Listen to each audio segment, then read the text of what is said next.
This interview was supposed to be polite. It was supposed to be controlled, and for the first few minutes, it was. But what happened next wasn't loud. It wasn't chaotic. It was worse than that.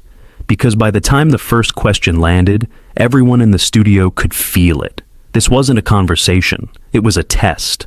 And Jodie Foster knew exactly what was coming. The studio lights were softer than usual that morning.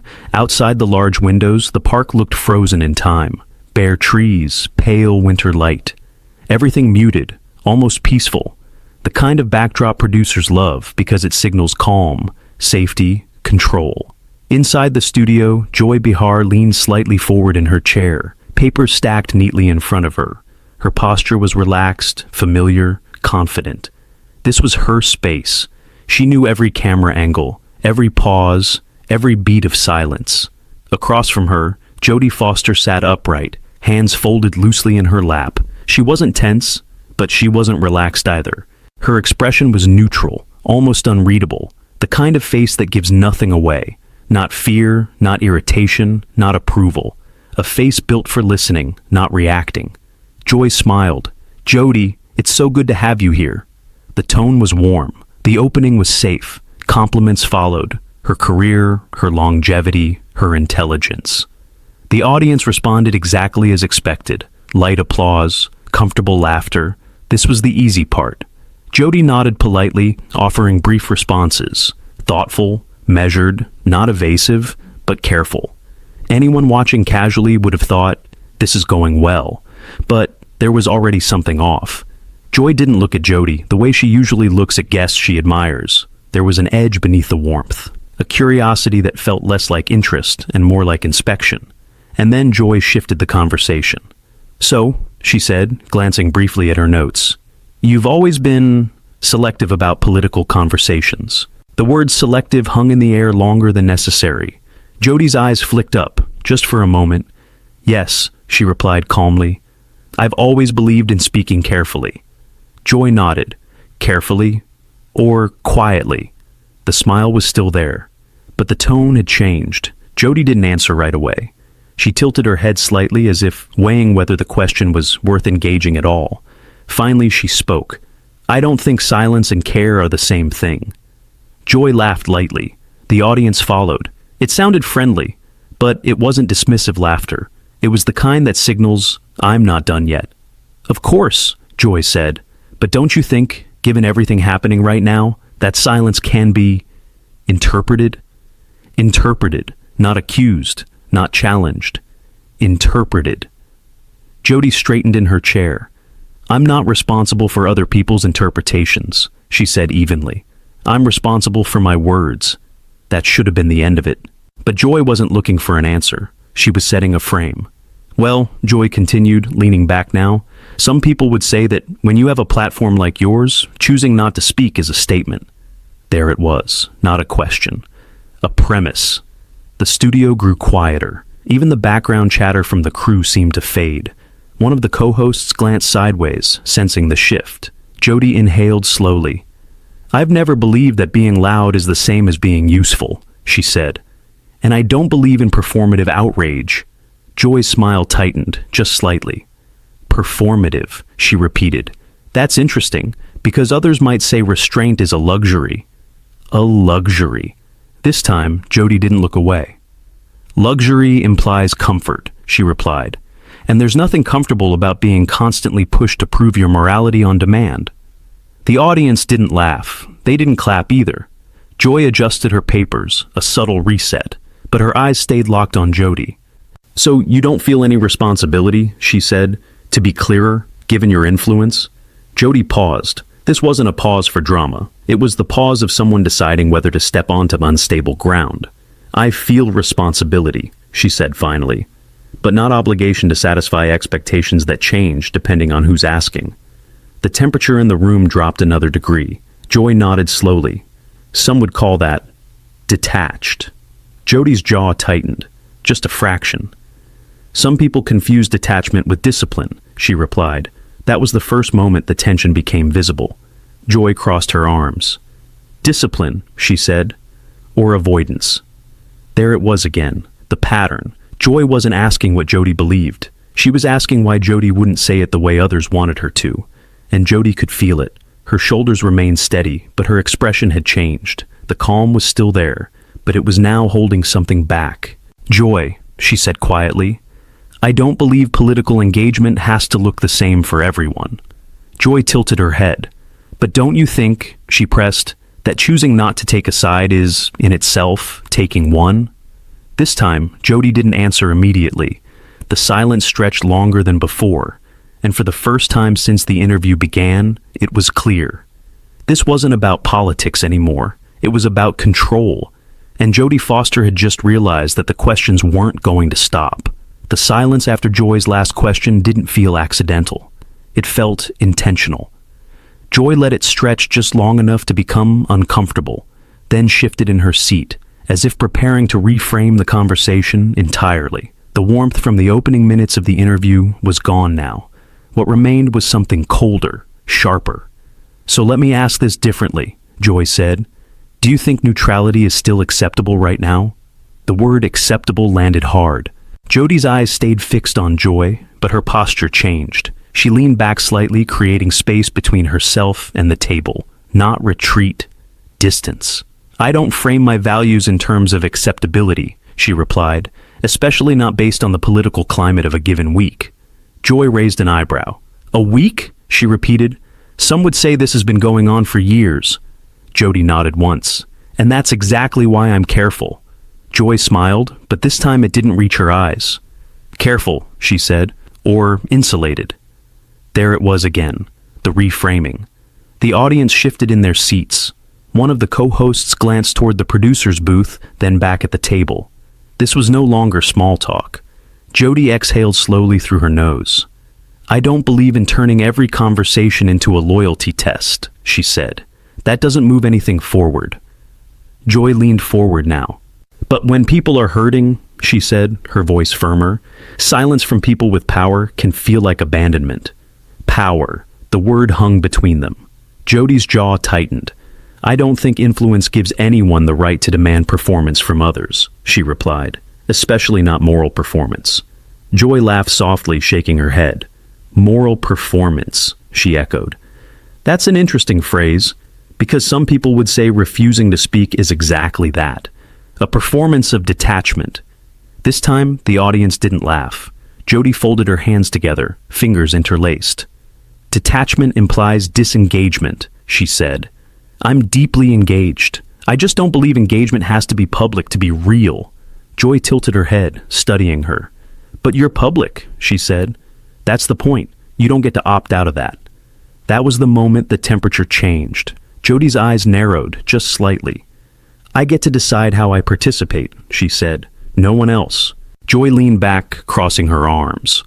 "Well," she said, "some would argue that's easy to say when you've spent decades protected by status, wealth, and admiration." The word protected landed like a blade. Jodie didn't respond immediately. The silence this time wasn't polite, it was heavy. "Are you suggesting," Jodie said slowly, "that my perspective is invalid because of my career?" Joy shrugged. "I'm saying privilege creates blind spots." There it was. Privilege. The audience stirred. A few gasps. One of the co-hosts shifted uncomfortably, opening her mouth as if to interject, then thinking better of it. Jodie sat very still. "I've spent my entire career being told where I belong and where I don't," she said quietly. "I don't need a lecture on blind spots." Joy waved a hand dismissively. "This isn't about you personally," she said. "It's about responsibility." Jodie's eyes hardened. "Then stop making it personal," she replied. The tension was now unmistakable. Joy leaned forward again. "But don't you think," she pressed, "that when people with voices like yours choose not to take a clear stand, it empowers the wrong people?" Jodie shook her head slowly. "I think forcing people into declarations they don't believe in empowers something far worse," she said. "It empowers dishonesty." Joy opened her mouth to respond, but Jodie continued. "And I won't participate in that." The studio was completely silent now. Joy stared at her for a beat longer than necessary. "So, you're saying," Joy said, "that people asking for clarity are the problem?" Jodie's voice remained calm, but there was steel underneath it now. I'm saying coercion dressed up as conscience is still coercion. That was the moment Joy's expression changed. The patience was gone. Wow, Joy said, shaking her head. That's quite a deflection.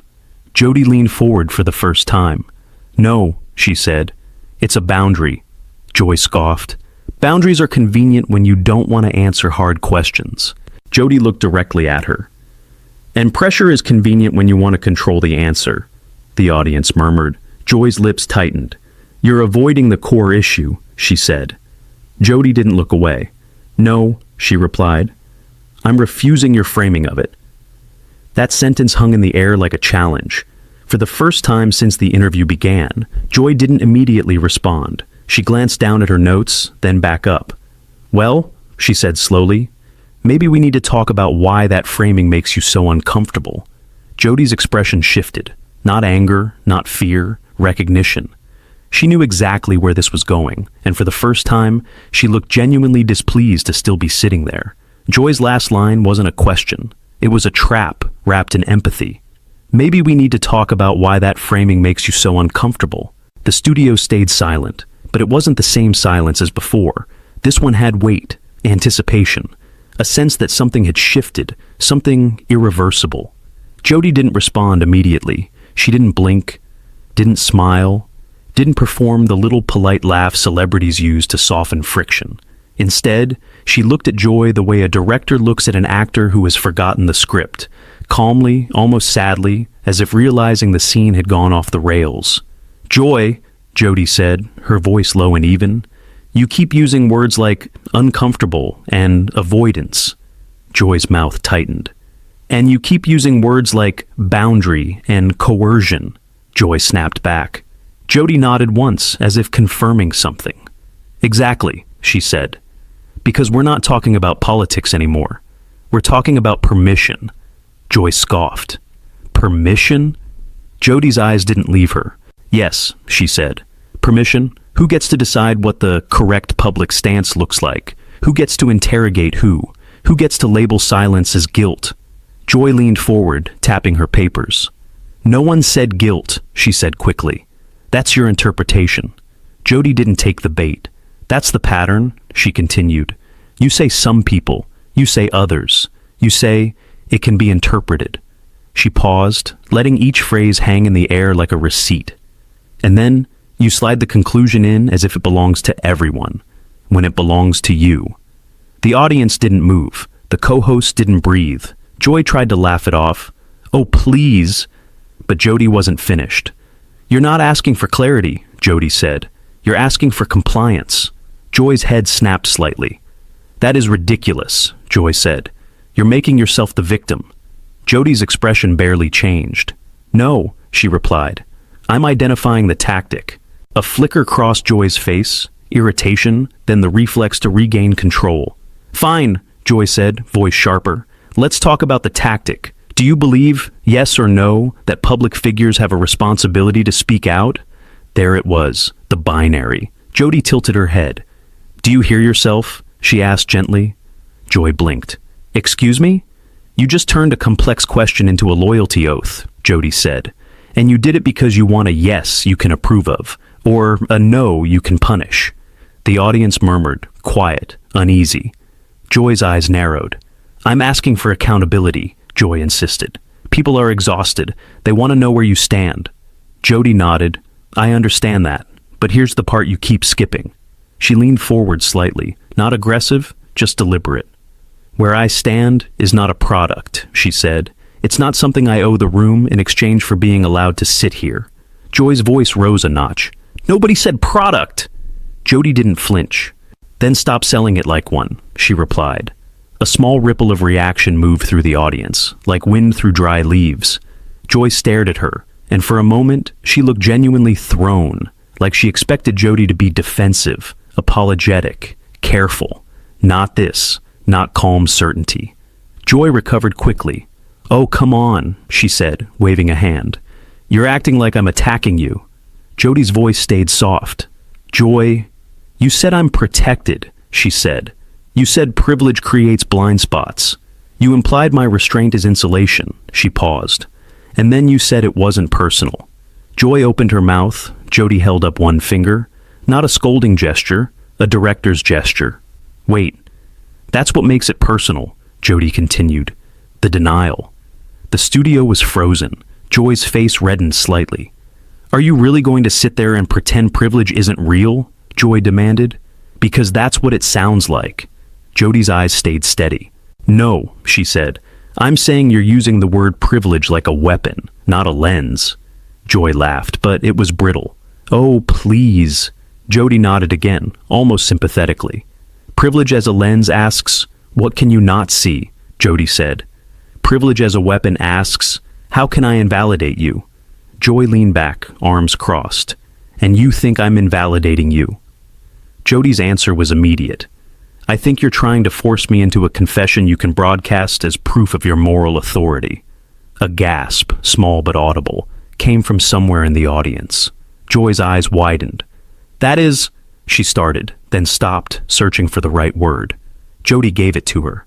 Control, Jodie said. That's what it is. Joy's voice sharpened into anger.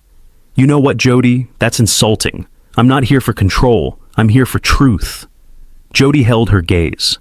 Then ask for truth, she said quietly. Not performance. Joy slammed her hand lightly on the table, not hard, but loud enough to spike the room. Okay, Joy snapped.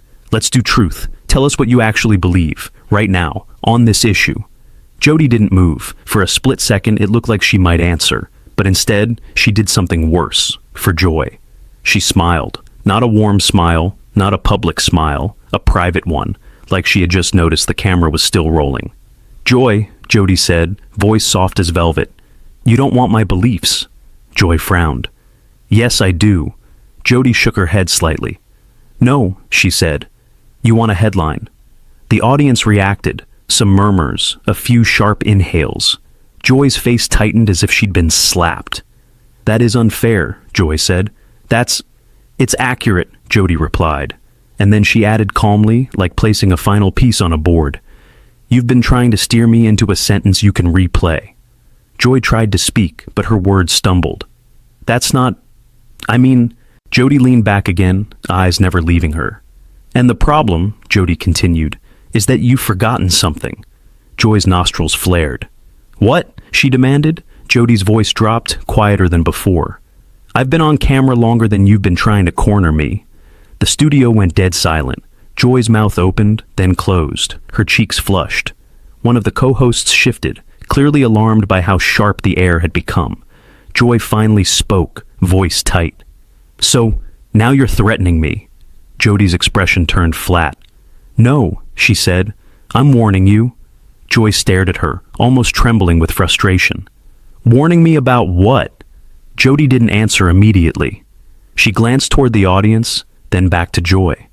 And for the first time, she looked like someone who had made a decision she wouldn't take back. About what happens, Jodie said softly, when you push someone past the point where they care about being polite. Joy froze. The co-hosts froze. And the producers in the booth leaned forward because they could feel it. Whatever Jodie was about to say next was not going to be something Joy could laugh off. The silence after Jodie's warning felt heavier than anything that had come before it. Joy stared at her, lips pressed together, eyes sharp with frustration. This wasn't how the segment was supposed to go. The questions were meant to tighten, not backfire. The pressure was supposed to force clarity, not resistance. You don't get to threaten the host, Joy said finally, her voice clipped. That's not how this works. Jodie didn't raise her voice. I'm not threatening you, she said calmly. I'm explaining the consequence of turning a conversation into a trap. Joy scoffed. Oh, please, you're acting like I'm doing something outrageous. Jodie nodded once, as if acknowledging a familiar reaction. No, she said. You're acting like you've done this so many times, you don't notice when it crosses a line anymore. The audience was completely still. No murmurs, no nervous laughter. The studio felt suspended, like everyone was waiting to see who would move first. Joy leaned forward again, gripping the edge of the table. So, what is it you want? She demanded. An apology? A safe space? Jodie met her gaze, unblinking. What I want, she said,